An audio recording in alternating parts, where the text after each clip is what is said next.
So in this video, we will check component communication using two components. So जैसा पिछली video में मैंने आपको एक्सप्लेन किया कि कैसे हम दो कंपोनेंट का कम्युनिकेशन स्टैब्लिश कर सकते हैं, उसके क्या तरीके हो सकते हैं, डेटा कंपोनेंट से रूट कंपोनेंट में ले जाने के लिए और रूट कंपोनेंट से चाइल्ड कंपोनेंट में लाने के लिए.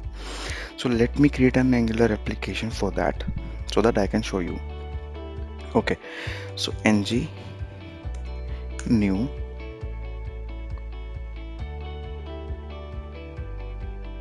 any name for the project, maybe testing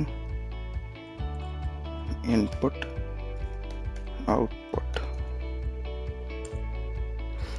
no for routing, yes for CSS. It will take few seconds to create that project. फिर हम इसके बाद क्या करेंगे, इस प्रोजेक्ट को ओपन करेंगे अपने विजुअल स्टूडियो कोड में या किसी भी आईडी जो आप आईडी यूज़ कर रहे हो अपने सिस्टम में, और उसके बाद हम दो कंपोनेंट और क्रिएट करेंगे. बाय डिफ़ॉल्ट एंगुलर एप्लीकेशन में हमें एक कंपोनेंट मिलेगा, ऐप कंपोनेंट. आप उसे भी यूज़ कर सकते हो या फिर आप सेपरेट मल्टीपल कंपोनेंट क्रिएट कर सकते हो.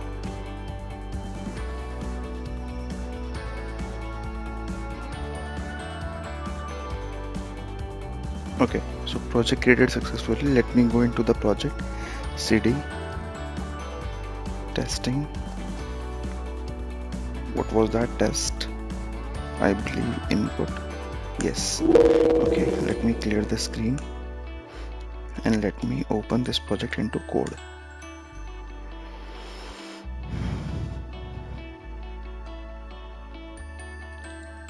Okay, तो अब सबसे पहले हमें क्या देखना है कि मेरी इस एंगुलर एप्लीकेशन के अंदर बाय डिफ़ॉल्ट मुझे एक मॉड्यूल मिला, ऐप मॉड्यूल, एक component, app component. Let me create more component so that I can make a component communication. सबसे पहले हम क्या करेंगे, ng generate component maybe com1. It's pretty simple to remember com1 com2, but real time projects में अपने component के नाम com1 com2 दोगे तो वो यूज़र फ्रेंडली नहीं होंगे और आपके आर्किटेक्चर से मैच नहीं करेंगे. So use a meaningful name for your component. मैं भी इसीलिए com1 com2 यूज़ कर रहा हूँ बिकॉज मुझे जस्ट एक डेमो बनाना है. So let me do it again and let me have component 2. Okay, now let me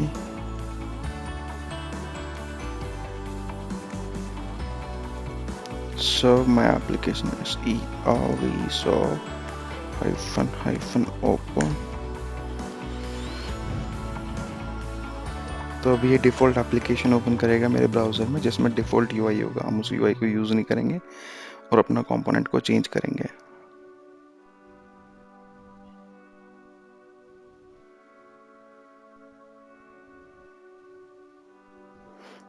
Okay,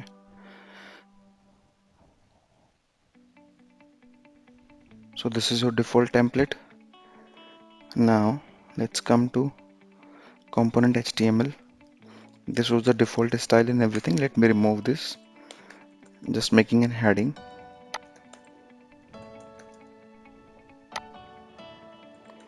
Just a welcome message, maybe you can say welcome to test input and output, anything else जो भी आपको दिखाना है. Now अब मुझे करना क्या है कि अगर मैं अभी जाऊंगा तो मुझे ये वाला UI यहाँ मिलेगा. मुझे अपना रूट कंपोनेंट एक यहाँ डिफाइन करना है. तो रूट कंपोनेंट का हम यहाँ पे क्या डिफाइन करेंगे, इसको सिलेक्टर डिफाइन करेंगे. अब सिलेक्टर वैसे तो मुझे तो पता है, बट आपको चेक करने के लिए आई वुड सजेस्ट यू कि अपने कंपोनेंट के TS फाइल में जाओ, कंपोनेंट लॉजिक में जाओ. सबसे पहले आप यहाँ इसका कंपोनेंट का सिलेक्टर चेक करो और ये सिलेक्टर से आप अपने इस कंपोनेंट को इंस्टेंशिएट कर सकते हो जहाँ भी आप चाहो. तो अभी मैंने इसको कॉल किया ऐप कंपोनेंट 1 में, तो देखो कंपोनेंट 1 वर्क्स. लेकिन अब अगर मैं अपना सेम कंपोनेंट 2 भी यहीं पे चलाता हूँ, सो अभी ये नेस्टेड कंपोनेंट नहीं है. जो मेरा रूट कंपोनेंट है वो है ऐप कंपोनेंट और उसके दो चाइल्ड कंपोनेंट है कंपोनेंट 1 कंपोनेंट 2. अब ये तुम पे डिपेंड करता है कंपोनेंट 1 से डेटा ऐप कंपोनेंट बनाना चाहते हो या कंपोनेंट 2 को कंपोनेंट 1 का चाइल्ड बनाना चाहते हो. तो जैसा भी तुम्हें करना है वो सिर्फ और सिर्फ तुम्हारा डिसीजन है. Let me do this now. Output will be remain same. There is no much challenges. Let me save this file also. Okay, दोनों का आउटपुट एक ही है. आप यहाँ से देख के डिफाइन नहीं कर सकते, यूआई देख के डिफाइन नहीं कर सकते कि दे आर सिबलिंग्स और नेस्टेड, है ना. तो मुझे क्या करना है, कंपोनेंट 2 और कंपोनेंट 1 में से डेटा ट्रैवल कराना है. So let's come to component 1 HTML and let me make it quite meaningful. सबसे पहले सपोज मैंने यहाँ पे कहा मे बी एक पैराग्राफ और let it be like data for child component. Okay, और इसके लिए मैंने यहाँ पे एक और पैराग्राफ लिया जिसके अंदर मैंने एक इनपुट टाइप टेक्स्ट डिफाइन किया. और अब इस इनपुट टाइप टेक्स्ट का डेटा जो भी इसमें एंटर करेंगे, प्लेस होल्डर डालना है या कुछ भी, वो डेटा मुझे कंपोनेंट 2 में चाहिए. तो यहाँ पे जो भी आप डेटा एंटर करो, सपोज आई सेड नितिन, तो this data should be pass on to component 2. Component 1 में ज़्यादा कुछ चेंजेस करने की ज़रूरत नहीं है. आपको सिर्फ क्या करना है, इस टेक्स्ट की वैल्यू को रीड करने के लिए आपको अपने पास एक, जैसे I define ng model. ng model के लिए सपोज मैंने कहा डेटा कंपोनेंट 2 के लिए. बाय डिफ़ॉल्ट आप ng मॉडल यूज़ करोगे तो ये एक एक्सेप्शन देगा. अभी आप अपने कंसोल में जाके चेक कर सकते हो. ओके, ये एक्सेप्शन क्यों आती है?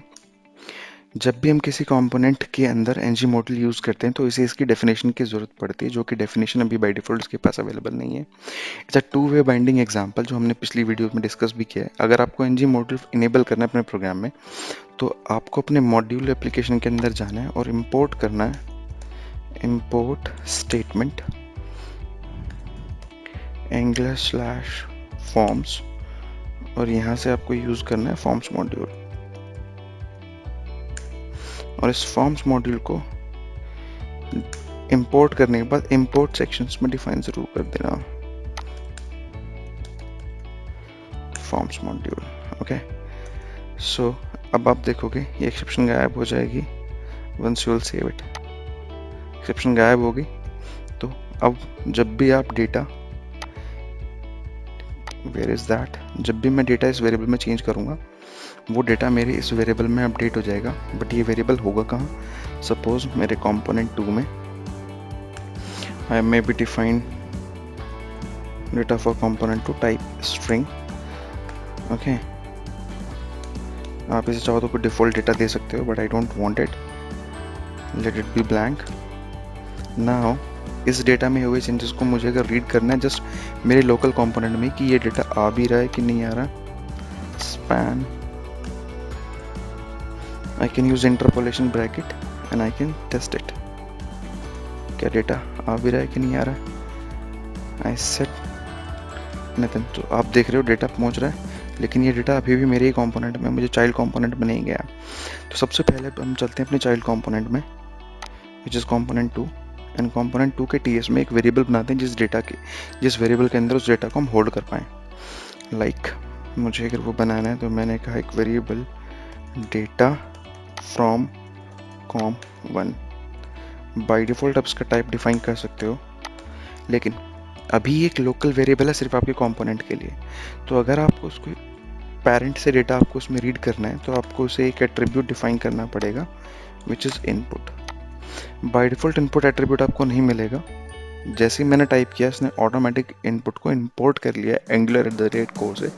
अगर आपको एक्सेप्शन आ रही है तो सबसे पहले आप यहाँ चेक करो, अगर वहाँ पे इनपुट एट्रीब्यूट नहीं है तो सबसे पहले इनपुट एट्रीब्यूट को इंपोर्ट करो और उसके बाद ही आप इसे यूज़ कर सकते हो. जैसे ही आप ये करोगे होगा क्या कि ये वेरिएबल अब इसकी कैपेसिटीज़ बढ़ जाएंगी, इसकी बाउंड्रीज बढ़ जाएंगी. ये सिर्फ इस लोकल कंपोनेंट के लिए लोकल वेरिएबल नहीं बचेगा, आप इसमें डेटा बाहर से प्रॉपर्टी बाइंडिंग की हेल्प से भी यूज़ कर सकते हो. कैसे? अब ये एक प्रॉपर्टी बन गई इस कंपोनेंट की, और ये कंपोनेंट कंस्ट्रेंट आपने कहाँ क्रिएट किया था? कंपोनेंट 1 में.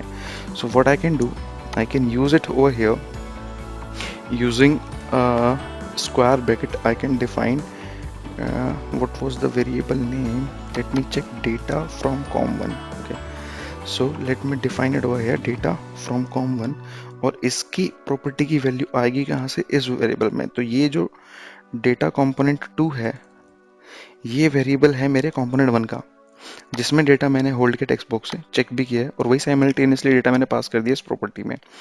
तो मुझे चेक क्या करना है कि क्या ये डेटा यहाँ जा रहा है।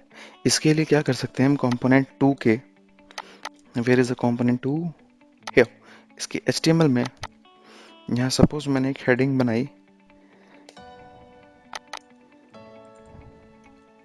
Data from the root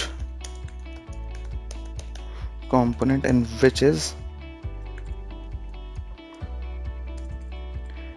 data from root I believe। मैं इसका नाम चेंज कर देता हूँ, मुझे याद नहीं है। I believe data from com1 not root। okay, let it change। now save this। I hope your entire application is just saved। okay, so this is the data but not any data till now। let's see। तो जैसे ही मैंने data pass किया, मेरे local component में तो update हुआ ही हुआ, साथ ही साथ उसका जो आउटपुट चेंजेस थे वो मेरे चाइल्ड कंपोनेंट जहाँ मुझे डेटा पास करना था वहाँ पे भी डेटा पहुँच गया है। सो अब आपके पास है कि आपके पास दो सेपरेट कंपोनेंट्स हैं, कंपोनेंट 1, कंपोनेंट 2। आपने कंपोनेंट 1 में डेटा चेंज किया और वो डेटा साइमल्टेनियसली आपके कंपोनेंट 2 में चला गया। इस चेंजेस के अंदर हमारे कंपोनेंट के लाइफ साइकिल हुक्स भी यूज़ होते हैं। लाइफ साइकिल हुक्स क्या है वो शायद आपने पढ़े हैं और नहीं पढ़े तो मैं आपको सिर्फ जस्ट फॉर एग्जांपल बताता हूँ। आप जब भी यहाँ डेटा चेंज करते हो तो आपके कंपोनेंट में सिर्फ लोकल डेटा में चेंजेस होते हैं, but at the same time क्योंकि आपने वही डेटा वेरिएबल, क्योंकि वही सेम डेटा वेरिएबल की जो डेटा है वो आपने पास कर रखी है प्रॉपर्टी बाइंडिंग के थ्रू कंपोनेंट 2 में, तो ये कंपोनेंट 2 का जो इंस्टेंस होगा उसकी जो प्रॉपर्टी है एट द सेम टाइम वो वैल्यूज़ इस प्रॉपर्टी को भी इनिशलाइज करेगा। और क्योंकि वो इस प्रॉपर्टी को इनिशलाइज कर रहा है तो ये डेटा डायरेक्टली आपके कंपोनेंट 2 में रखे हुए या इनिशलाइज हुए उस वेरिएबल में अपडेट कर देगा। अब ये आप पे के ऊपर है, आपकी यूज़ केसेस पे है, आप इस डेटा को किस किस कंडीशन में कहाँ यूज़ करते हो।